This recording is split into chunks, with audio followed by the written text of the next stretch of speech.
everybody. Welcome to episode number 61 of the John Riley Project. Today is Independence Day. It's July 4th, 2019. We are broadcasting, as we always do, from Poway, California, the city in the country. Boy, we've got a lot to get into today. You know, it's Independence Day. You know, this podcast is all about a higher purpose of life, liberty, and the pursuit of happiness. So this is a big day. It's a big day for me. Hopefully it's a big day for you. There's a lot I want to get into in this podcast. We're going to talk about Congressman Justin Amash and some breaking news on him. We're going to talk about the Declaration of Independence and what that means. We're going to get into a couple of the hot news of the day, some up in D.C. and even some local news here in Poway. But let's really dive in right away about Congressman Justin Amash. He's the Republican congressman from the state of Michigan, and I really should say now a former Republican. He has declared his independence from the Republican Party, and this was breaking news this morning, and it's perfect that it comes out on July 4th. And, you know, Justin Amash is the principally minded, libertarian-leaning Republican from Michigan. He's a big constitutional guy, big Bill of Rights guy, free market guy. And he got into a lot of heat with his fellow Republicans when he was calling for the beginning of impeachment procedures against President Trump. And Amash, who I give great credit to for being so principally minded, so focused on the Constitution and truly on the rule of law, I believe he was in the right. And now the whole party is turning against him. And so he just said, you know, enough of this. And he declared his independence. So I love seeing independents in Washington, D.C. that are not beholden to the two major parties. So bravo, Justin Amash. And I know you're under a lot of, pressure, a lot of heat, but I love what you're doing here. And I want to read just a few excerpts here for the audience from his op-ed that he published in the Washington Post this morning, because there's some really good nuggets here.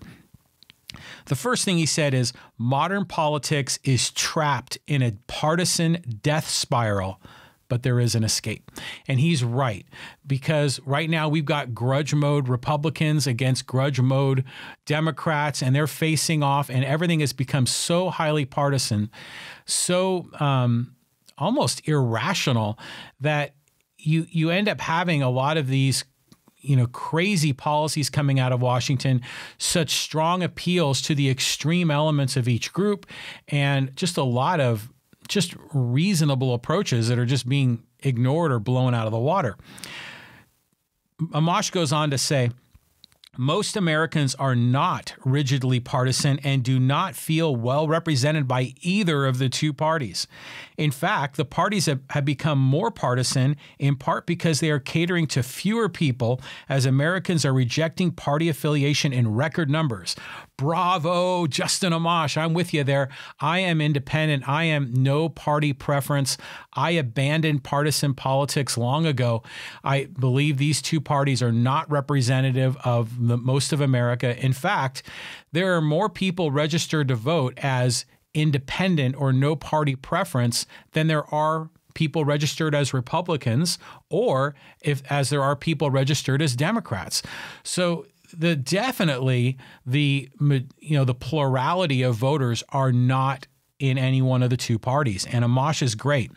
He's right on the money here. People are not rigidly partisan.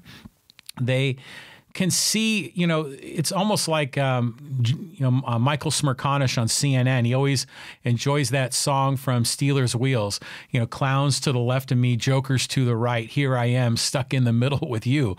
There are a tremendous number of independents that really don't have proper representation in Washington, D.C. So I love this in Justin Amash declaring his independence from the Republican Party. Amash goes on to say, but we owe it to future generations to stand up for our constitutional republic so that Americans may continue to live free for centuries to come. Preserving liberty means telling the Republican Party and the Democratic Party that we'll no longer let them play their partisan game at our expense. Oh, man, this is awesome. This is so freaking sweet.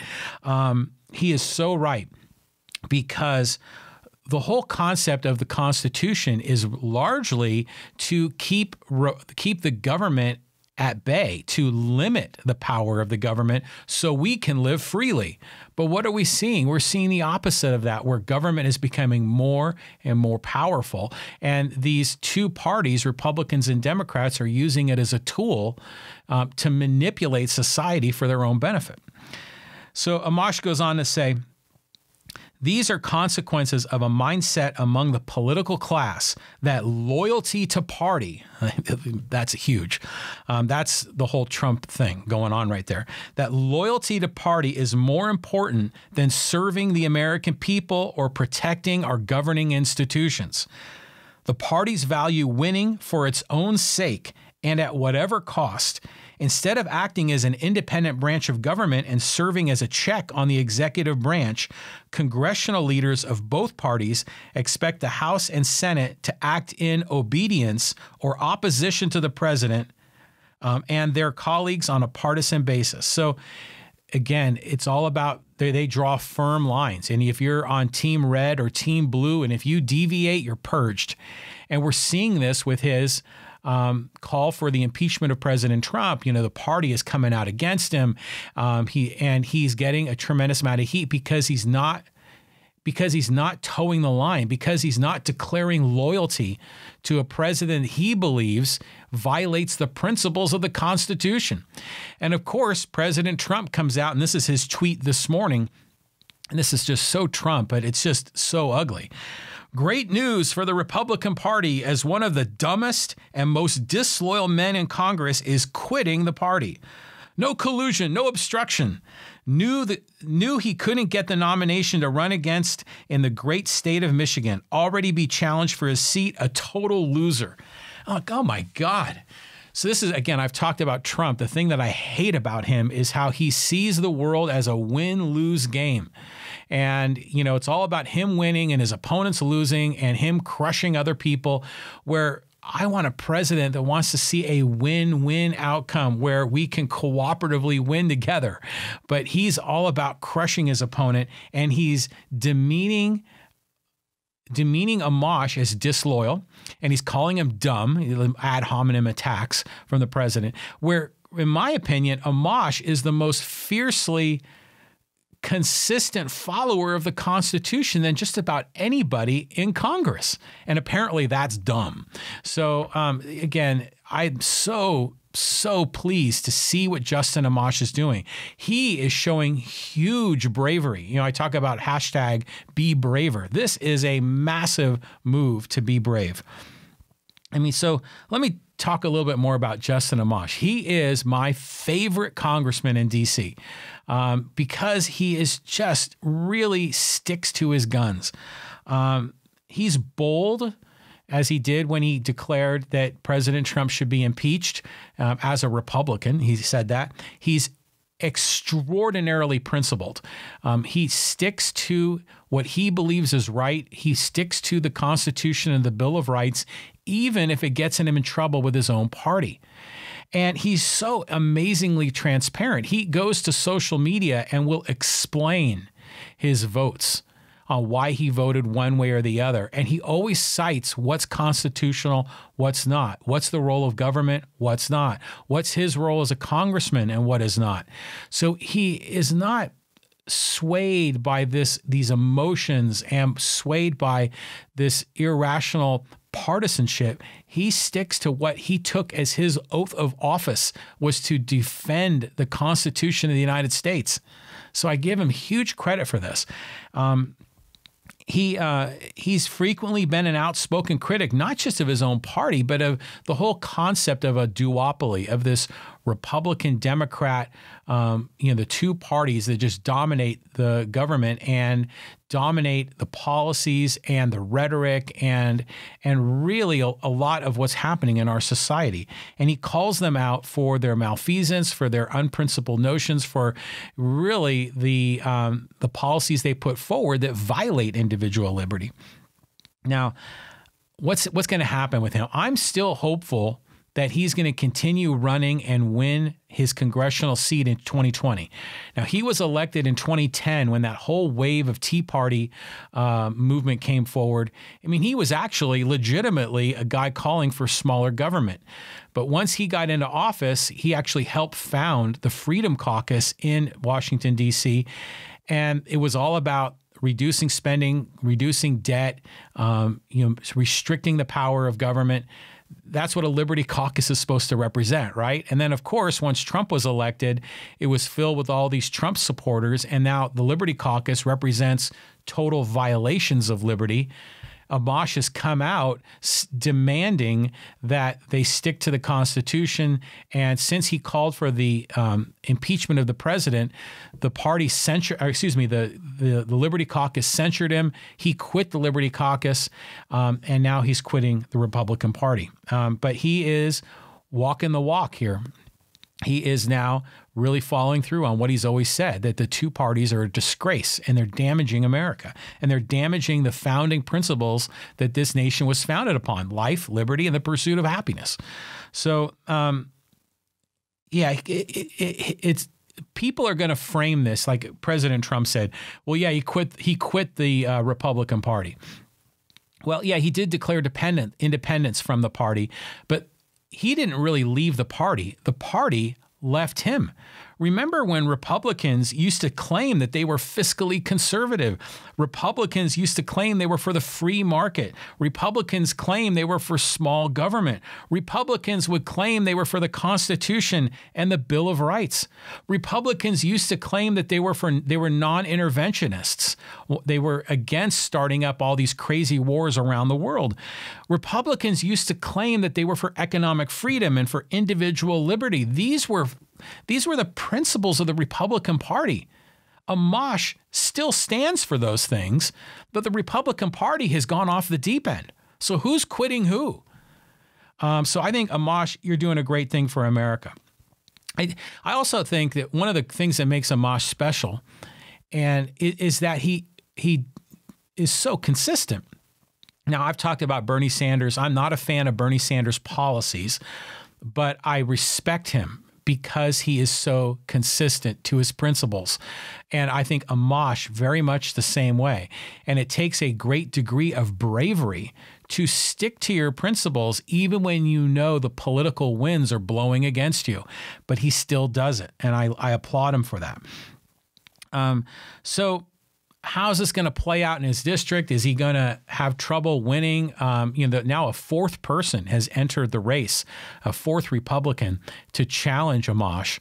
Now, all these challengers are all, pro-Trump candidates. So what's going to happen? Originally, I was hoping he was going to be able to retain the nomination or retain the primary vote so that he could go up against the Democrat in the general election. But now he's abandoned the party entirely. I'm still hopeful that he can retain his seat because I would love to see a congressman without an R and without a D next to his name, instead an I for independent. I think that would be beautiful. But of course, there's a lot of rumblings that Amash may end up running for president against President Trump. There's a lot of people in the liberty movement that are hopeful that Justin Amash will embrace the Libertarian Party and become a candidate. It would be great if he did that. I would love to see, by all means, I would love to see a person like Justin Amash running for president. But the system is so rigged for these two corrupt parties, the Republicans and Democrats. He would have a tough go. In fact, it might even be harder for him to do that running for president than it would be to just retain his congressional seat as an independent. So I'm very curious to see what happens. I love the guy. He's got a number of options in front of him, and I'm going to support him no matter what. I mean, he's one of the few people in Washington, D.C. that I feel that I can be so supportive of because he's so principled, and in my opinion, principled for all the right reasons. He's principled for individual liberty and economic freedom and free markets and all the things that I enjoy talking about in this podcast. He is for life, liberty, and the pursuit of happiness. That's what Justin Amash is about. Now, it's funny, I've been on social media this morning, and some of my more progressive friends, some of the Bernie guys are out there, and they're kind of politely rooting for him to run for president because they're thinking if he is able to be on the presidential ticket, maybe he can steal enough votes away in those Rust Belt states, Pennsylvania, Ohio, Wisconsin, Michigan. Maybe he can peel away just enough votes to swing those states back to the Democratic Party. I think that's actually quite possible of an outcome. Now, I'm certainly not rooting for him to run for president for that reason, because as much as I dislike Trump, I certainly don't want one of those Democratic, one of those 20 Democratic nominees to be elected either. But you see some Democrats, they'll maybe be silently or quietly rooting for Amash for that very reason. So there's just so much drama, so much intrigue. But I love how Amash has declared his independence on Independence Day and basically telling the Republican Party, I've had enough of you guys. President Trump, I've had enough of you. So he's sticking to it, and he's going to have a battle on his hands, no doubt.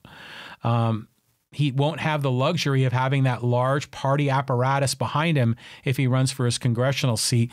If he chooses to run for president, he's not going to have, the system will be rigged against him. And so we'll see how this plays out. But it's just fascinating, and I'm a big supporter of Justin Amash, so good for you. All right, I just want to put this out to everybody. If you're watching, you're listening, one way you could really help out is just subscribe. If you're watching on YouTube, if you're listening on iTunes, Spotify, Stitcher, you can subscribe. You can even leave a review, especially on iTunes. The reviews there are so helpful. You can leave up to 5 stars. You can write a sentence or a paragraph. I would really enjoy that if you could help out and leave a review and be honest. Be critical. If you like what you see, you don't like what you see, just lay it out there. Reviews like that are helpful. I think they build credibility for the podcast, and I would enjoy your support. Okay, so moving on, it's Independence Day, and I really want to talk about what this day is about and what it means. And for me, it's funny. For the longest time, I've never been a real holiday guy. In fact, my family used to always kind of, kind of get on my case about it because I was never really a big Christmas person. Some people love Halloween. I'm not really big on Halloween. Thanksgiving is nice, but I've never been a big holiday guy. And then I started to think about it. Well, maybe I really should embrace a holiday. Maybe I should claim a holiday for my own. And I decided, probably about 10 years ago, that was going to be Independence Day. And I mean by independence, first of all, I enjoy calling it Independence Day rather than the 4th of July. I mean, after all, we don't call Christmas the 25th of December. But it's funny how that's always kind of in our minds. People just naturally say the 4th of July. But I've always thought of myself as being very independent-minded. I love how Amash is declaring his independence. And so that idea of independence made sense to me. And so I was embracing it at that level. And I've always loved summer. Summer is by far my favorite season of the year. Just love, the warmth and getting outdoors, and it's baseball season. All the reasons why I love summertime. And 4th of July is right in the wheelhouse there. Now, here I said it, 4th of July. Independence Day is right there in the wheelhouse of that whole summertime vibe.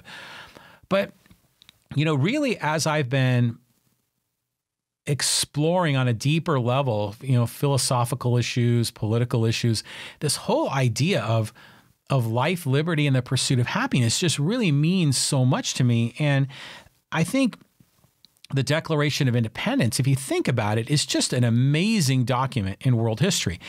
I want to read for you the preamble of the Declaration of Independence. I want to break this down because this is really powerful. We hold these truths to be self-evident, that all men are created equal, that they are endowed by their Creator with certain unalienable rights, that among these are life, liberty, and the pursuit of happiness. That to secure these rights, governments are instituted among men, deriving their just powers from the consent of the governed. Now, think about this. This was in 1776. This was written. This is a mind-blowing philosophical position.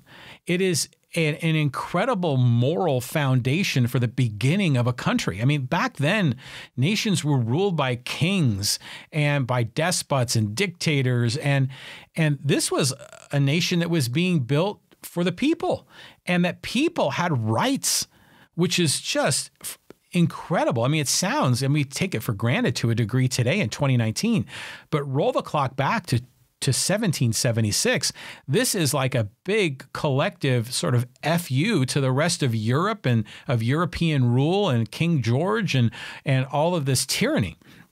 It was fantastic. And this was all done during this sort of age of enlightenment. This was a big thing during that era where philosophers like John Locke were, pushing forward these revolutionary new ideas. And during this time, the Age of Enlightenment included ideas centered on reason, on thinking rationally, and as the primary source of knowledge, reason. Okay, that meant that we as individuals, we could think and act and work in our own rational self-interest. And during the Age of Enlightenment, these ideals were put forward that, ideals like liberty, progress, toleration, fraternity, constitutional government, separation of church and state, some really powerful ideals that were at the foundation of the founding of this nation. And these are just so important. And I really want to just break down this preamble in a little more detail and comment on each piece of it. So it starts off with, we hold these truths to be self-evident. So they're saying what we're about to tell you is obvious. If you think about it, if you use reason, these things are obvious, and we're just going to state them for the record. That all men are created equal. That means that we're equal under God, if you want to think of it from a spiritual perspective, that we're all equal under the law, and that we're all equal in rights. That's what that means. Well, that all men are created equal. Now, of course, people are born into different family circumstances, but from a governmental perspective, we are all equal. Now, this says that all men are created equal, not just Americans. And when they say men, they mean everybody. I mean, men means men and women when it's used in this context. But you hear a lot of times people that are, let's say, in opposition to, immigration, but those immigrants at the border, they have these same inalienable rights of life, liberty, and the pursuit of happiness, but we're putting them in cages. I mean, think about that. All men are created equal, not just Americans. And even Dr. Martin Luther King Jr., he stood up for these principles when he was fighting for civil rights. So it's not just that whites have these rights, blacks, everybody. All men are created equal. It's a very, very powerful statement to make, because back prior to 1776, there was an aristocracy, there was a king. They had different rights than, the people that were the 99% of the rest of the population. They had a different set of rights. And so here we're saying we all are created equal. And that they are endowed by their Creator with certain unalienable rights.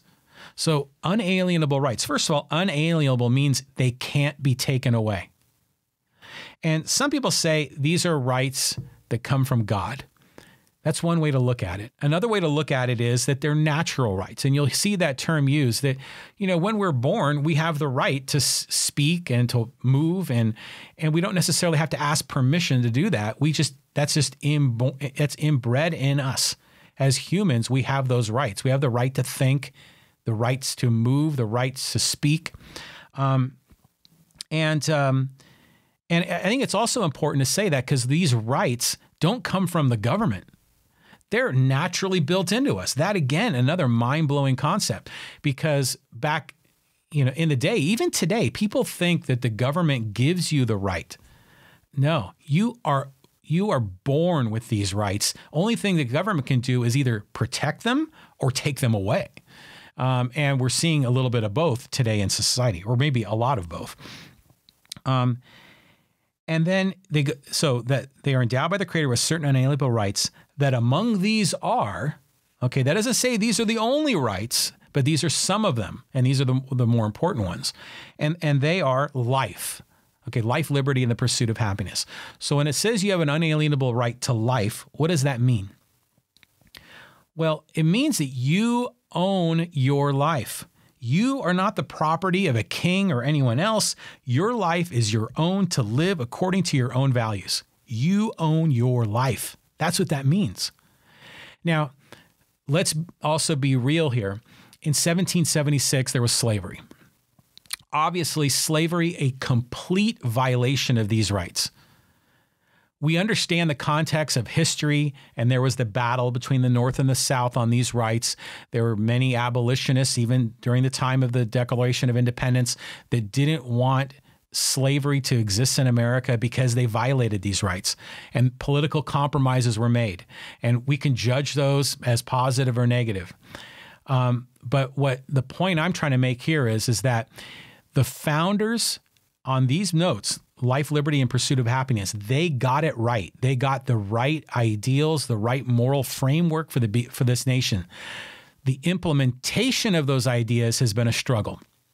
And we can look at slavery. We can look at women's suffrage. We can look at a whole civil rights. We can go through a whole list of issues where over time we're struggling to get this model right. But the founders they set the right framework. And I give them huge credit for this. That's why I say this is such a moral document. It is really about establishing a set of values that makes America what it is. In my opinion, this is what makes America great, is this moral underpinning of the founding of our nation.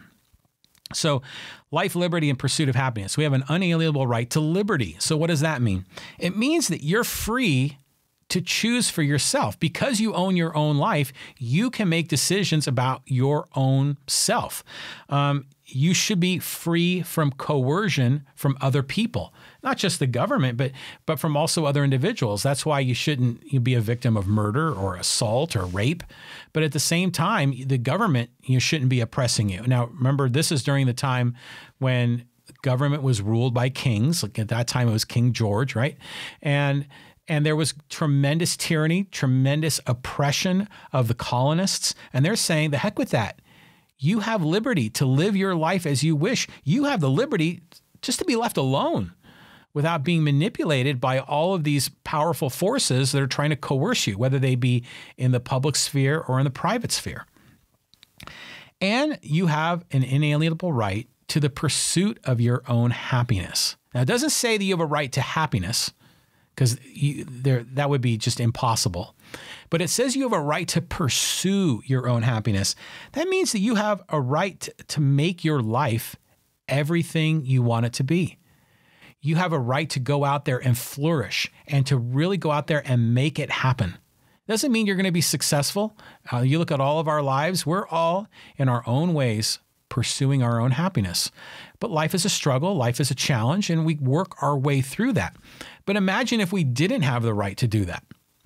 Imagine if you were not allowed to pursue your own happiness, but you were dictated by a more powerful authority that you had to live your life this way, and that we were all subjects of the state.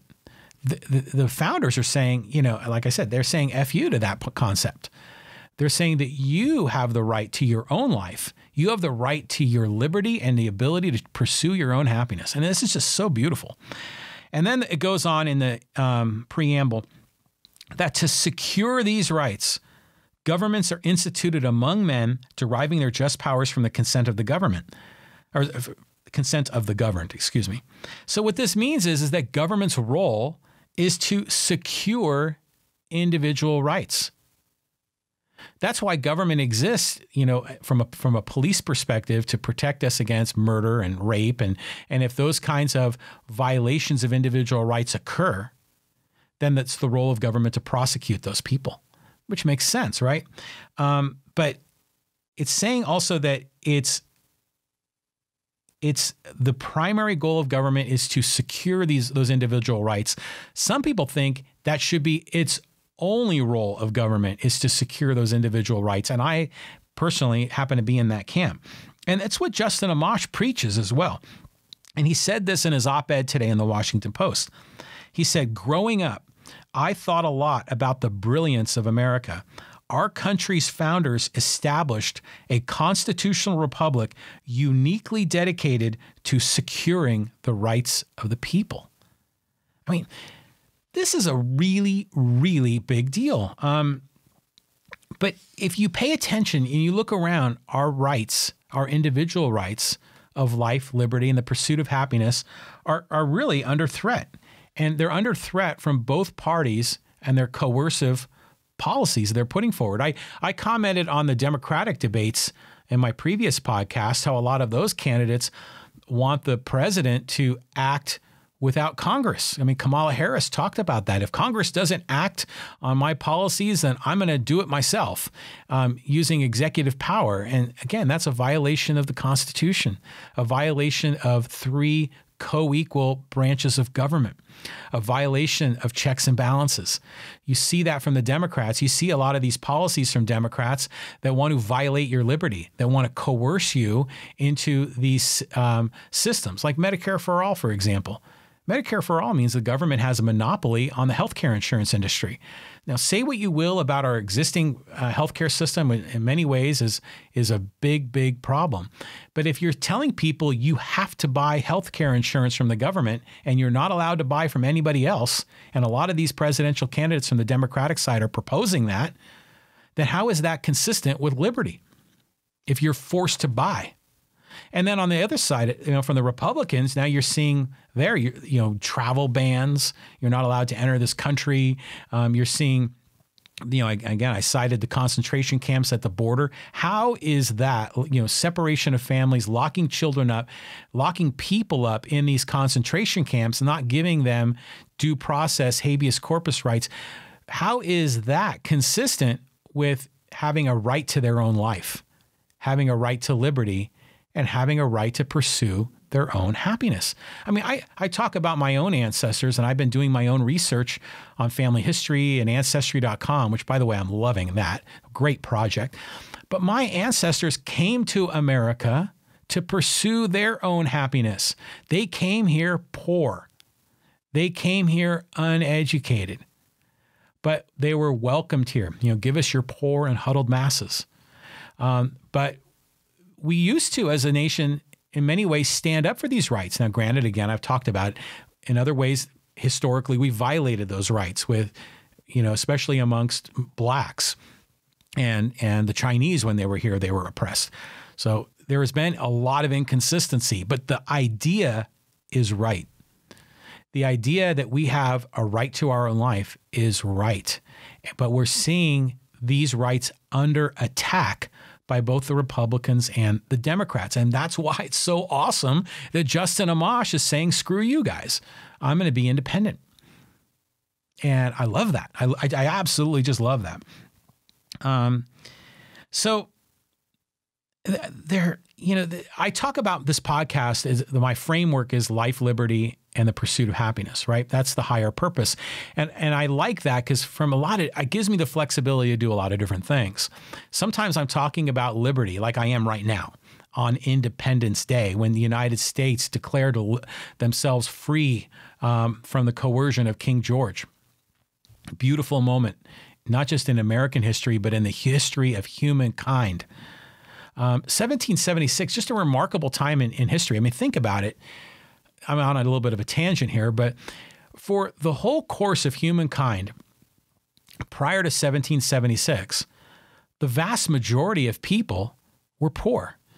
The kings and the aristocrats, the tiny top 1% had all the wealth, and everybody else had virtually nothing. Everybody else was barely eking out a way to live their life. A lot of them lived on farms, eating what they were able to grow. Children were often dying prior to the age of 10. There was a tremendous amount of oppression and poverty until 1776. Two things happened. And both were about liberty.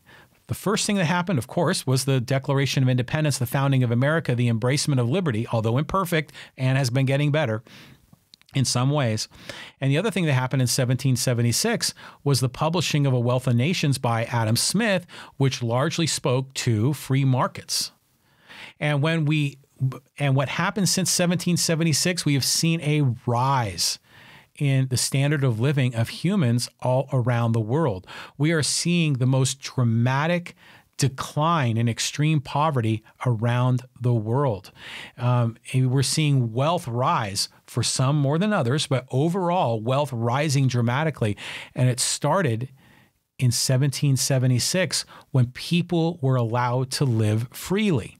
Again, not perfectly free. I understand the inconsistencies, but this is when the idea started to get hold.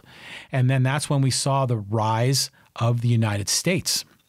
And the wealth that was created, the industry, the economy became so strong and so remarkable that immigrants from all around the world, including my own ancestors, flocked to America. They came here with nothing in their pockets, but they came here because they thought they had the right to live a life of freedom, a life of liberty, where they could pursue their own happiness. And they could actually experience the American dream. And so many people came here and have built wonderful things for themselves and for their ancestors down the line. I'm one of those. Maybe you're one of those. So I think this is a beautiful thing. And I want to share this quote here, and because I think this sums up a lot of this idea. And this is from Ayn Rand, who is the writer of Atlas Shrugged and The Fountainhead. And I think this is particularly interesting because we're hearing a lot of this notion of make America great again and the nationalism of, from Trump and the Republicans. But Rand had a unique angle to this that I think is very special. And she said, this is the key and the only key to the problem of national unity. If men seek peaceful coexistence, they must accept the principle that every man has rights which other men may not infringe, that he has the right to exist for his own sake and to pursue his own happiness, that he is an end in himself, not the means in the ends of others, not of any others, big or small, strong or weak, neither as cat and fodder nor as unrewarded drone toiling to support the feudal lord or the king or the emperor. And she got it right. This is what makes America great, is our inalienable rights of life, liberty, and the pursuit of happiness. And if we respect those rights, then that means that we can live in a peaceful coexistence with everybody. And really, isn't that one of the things that we want? Is peaceful coexistence, the right to live our life as we choose and to pursue the values that we believe are important. And really, the Declaration of Independence provides that moral framework. So I think it's just beautiful. And I hope you embrace this higher purpose of life, liberty, and the pursuit of happiness. And I'll continue to talk about this in the podcast. Sometimes I talk about it from a political perspective or a philosophical perspective. But sometimes I just enjoy learning about other people's lives and how they are pursuing their own happiness. And so many of my guests that have been on this podcast have shared their stories, and they're wonderful. They're beautiful. This is what makes America great, not just some goofy red trucker hat that's made in China, ironically. I just really wish that we can get to this point of understanding these ideals. But unfortunately, both political parties are trying to tear us down. So again, kudos to Justin Amash. Wow. Okay. Hey, if you want to follow me on social media, I often talk about it. I got the Facebook page, John Riley Project. I have the special Facebook page, the secret Facebook page, the John Riley Project Insiders Group. You can request permission to join. I let everybody in. You got to answer a couple of questions. And there I have bonus content. When I'm out on the road, I share some stories, some thoughts, and those are like usually 4 to 8 minutes, little podcasts. I shared one recently about my 15-year anniversary of being a self-employed person. Again, independence.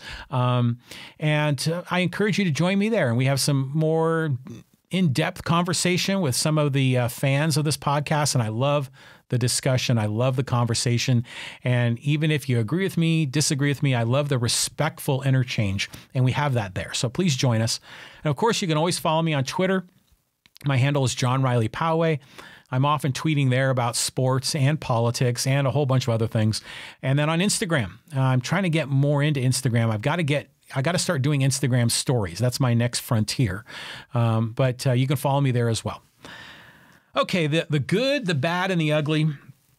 There's a couple of people I want to talk about, some comments. The first in the good column, the passing away of Lee Iacocca. And, many people know him as the father of the Ford Mustang.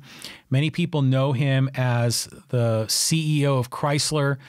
During the 1980s, he went to the government, got the government to bail him out, and then he was able to with the government's help, take Chrysler from near bankruptcy and made him sufficient. I wasn't a fan of that by any means. I'm not a fan of corporate welfare or bailing out large corporations. But I will say this. I have a personal story about Lee Iacocca, and I shared a little bit of this on Twitter. So in 1987, I was graduating from UC San Diego, and my degree is in mathematics and computer science. And I have enjoyed the degree. I was liking it, and I was good, as a computer programmer. I wasn't great. I wasn't sure if this was really what I wanted to do. I was in college. I'm 54. I still don't know what I want to do. But I had been doing, the on-campus interviews where they come on campus, and those went well. And I was invited back in 1987 to fly up to Silicon Valley, really before it was the real Silicon Valley, and to interview with GTE, which is a telecom company, but they had a division that was doing defense contracting. And I had experience as a Fortran 77 programmer, not just in college, but I had an internship in Sorrento Valley in San Diego with Logicon and had done a lot of Fortran programming. And so they wanted to hire me. I went up there for the interview and everything was great. But when I left the San Diego airport, I was, roaming around. I figured I need a book to read. And I remember Lee Iacocca was in the news quite a bit then. So I picked up his autobiography and I read it, and it changed my life. I mean, it really did, because here I am. I'm at a point where I'm not sure what I really wanted to do. And Lee Iacocca had a similar experience. He was from Michigan, if I recall, and he always wanted to work in the automotive industry.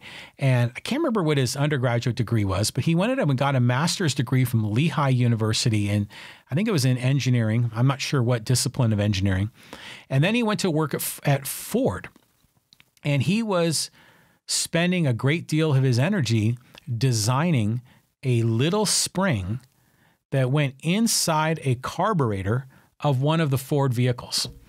And he was doing it, and he knew he was good at it, and he was enjoying it to a degree, but he felt kind of isolated.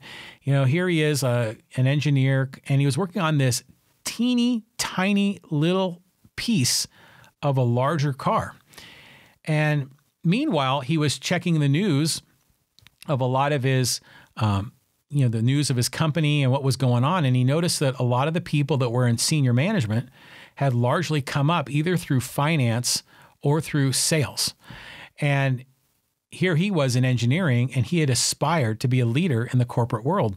And so he made a decision to abandon his discipline of engineering and to really pursue a degree or pursue a career in sales. And he worked his way up, to being the father of the Ford Mustang and one of the biggest spokesmen for Ford Motor Company, and later to be the president and CEO of Chrysler. And here I am. I'm like 22 years old and not sure what I want to do. And I'm going for this interview in the Bay Area. And I grew up in the Bay Area, but I wasn't sure if I wanted to move back. This was either Sunnyvale or Mountain View. And I started reading this book, and it changed everything. And meanwhile, I had friends of mine that decided to pursue, careers in sales because of all the training that comes along with it. And it opened up my eyes. And as a result, instead of going into a career of engineering, I went into a career in the sales industry, in the computer industry. And I set myself off on a completely different trajectory for my life. Pete Neild is on this podcast frequently. We talk about eureka moments. This was a eureka moment for me. And I love it. I mean, it's put me on course, and my life is wonderful as a result of all of this. I could look back on it, hindsight, and say, wow, if I had moved to the Silicon Valley in 1987, who knows? I might have been the founder of eBay. Who knows? You never can tell. But this book changed my life, and changed it in a really positive way. It made me find a career track that I really enjoyed, and the rest is history. So I have a great deal of I guess, Lee Iacocca has a sort of a special place in my heart because of that. So anyways, rest in peace, Lee Iacocca. He passed away at the age of 94, lived a great, long, full life. He also invented the cup holder in the Chrysler minivan, or one of his team members did. Innovation, right? Okay, so let's go to the bad. This is the good, bad, and the ugly. In the bad column, here's some Poway news. The Poway Unified School District just approved their budget, and those turkeys still cannot balance their budget.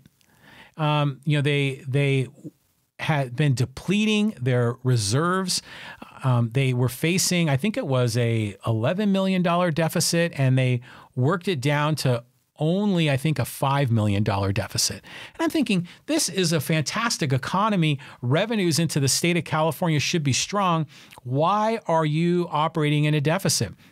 And it's because they won't take the necessary action to reduce employee headcount or affect the compensation plans of the employees. Now, if you're an employee, that's great.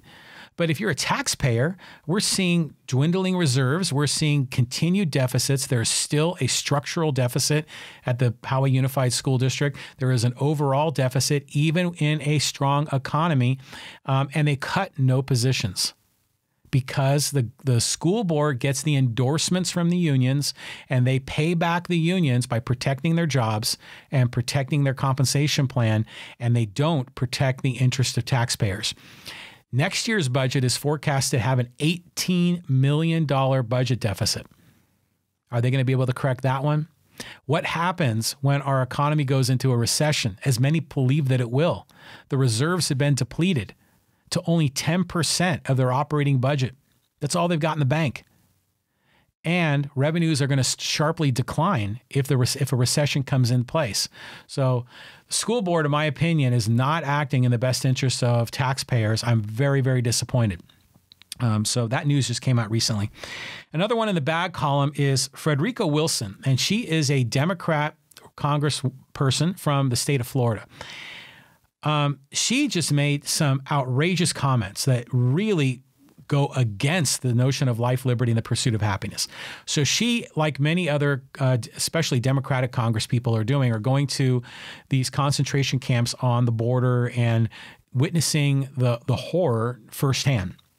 I credit her for doing that, for getting out of her district, out of D.C., and seeing what's actually occurring. But she made this comment that, in my opinion, is the biggest affront to the First Amendment and free speech. She said, "Those people who are online making fun of members of Congress are a disgrace, and there is no need for anyone to think that that is unacceptable. We're going to shut them down and work with whoever it is to shut them down, and they should be prosecuted." Oh my God. Think about that. She wants to prosecute people that are saying bad things about people in Congress. Oh my God. Well, right away, maybe I need to be arrested if that's the case. This nation is founded on the basis of our unalienable rights of life, liberty, the pursuit of happiness. That means we have a right to free speech.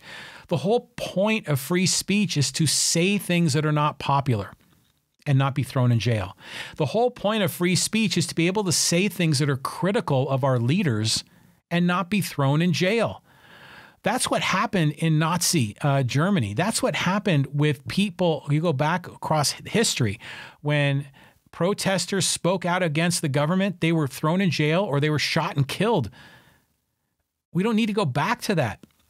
People should have the right to speak freely. It doesn't mean you need to agree with them. But sticks and stones may break my bones, but names will never hurt me. So this was terrible. I have it in the bad column. So Frederica Wilson, Congresswoman from the state of Florida, you're in the bad column. And I was very disappointed to see that.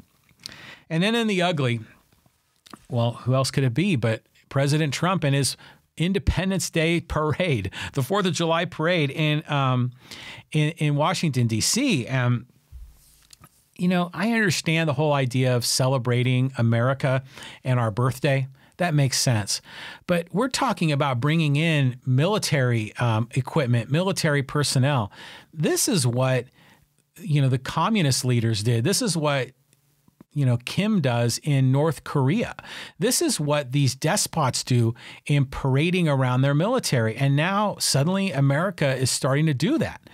Now, granted, I know it's not a parade with the military weapons, but they're still on display. And it's still, in my opinion, it's representative of the tyranny that we were fighting against. You know, massive, strong government rule from King George. Now we're falling into that same trap. And in my opinion, it's largely to fill the president's ego. What he doesn't understand is that tanks are not what makes us a great and powerful nation.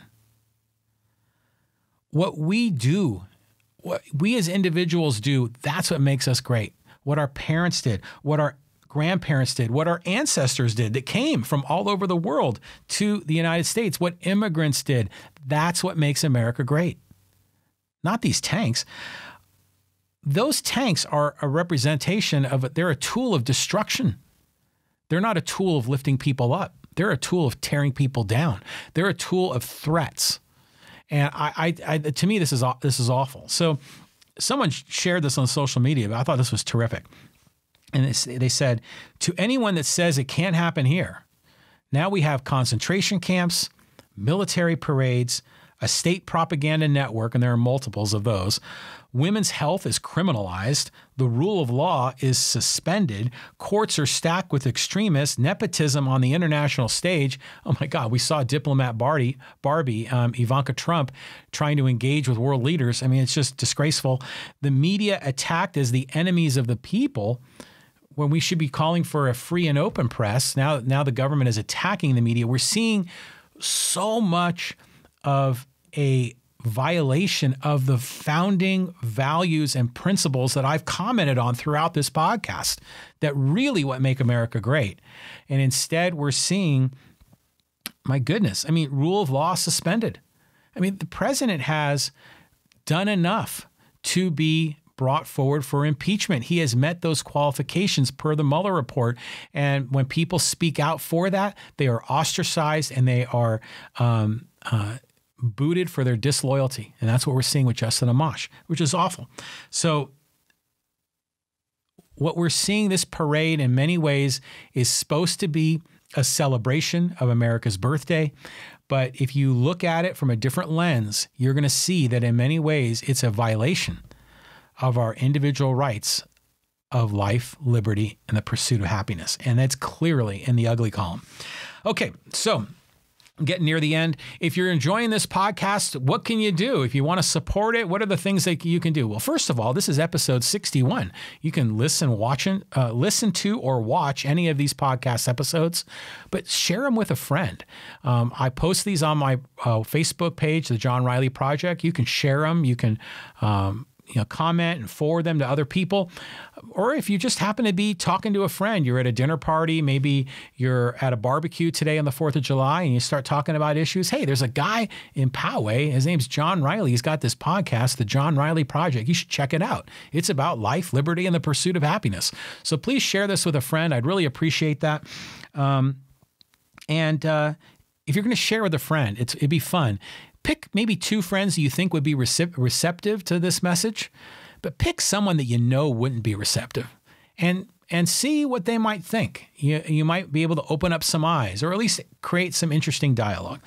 You can always follow on social media. You can go to my website, John Riley Project. You can sign up on the email list. If you'd like to financially donate, we would love your support.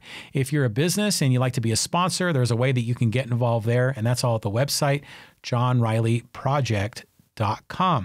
Okay, so we're at the end, and I always like to end with a closing quote, but today I've got 2.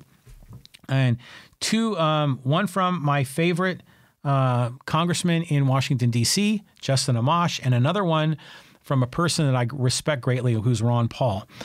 So from Congressman Justin Amash, I follow a set of principles. I follow the Constitution, and that's what I base my votes on. Limited government, economic freedom, and individual liberty. Bravo, Justin Amash. He not only when he makes his votes, he will explain his votes on social media within the context of the Constitution and of liberty. It's beautiful what he does. Most congressmen will hide when they vote, or they won't. They'll only vote present, or they won't even want to be on record. Amash is fully transparent, on record, has a strong set of principles, and explains his vote. And his principles are beautiful.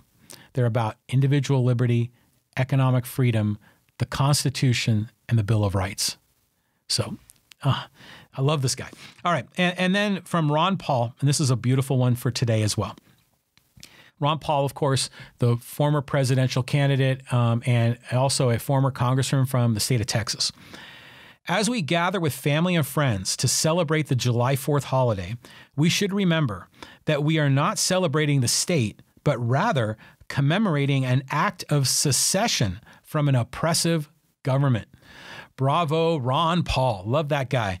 So this concludes episode 61 of the John Riley Project.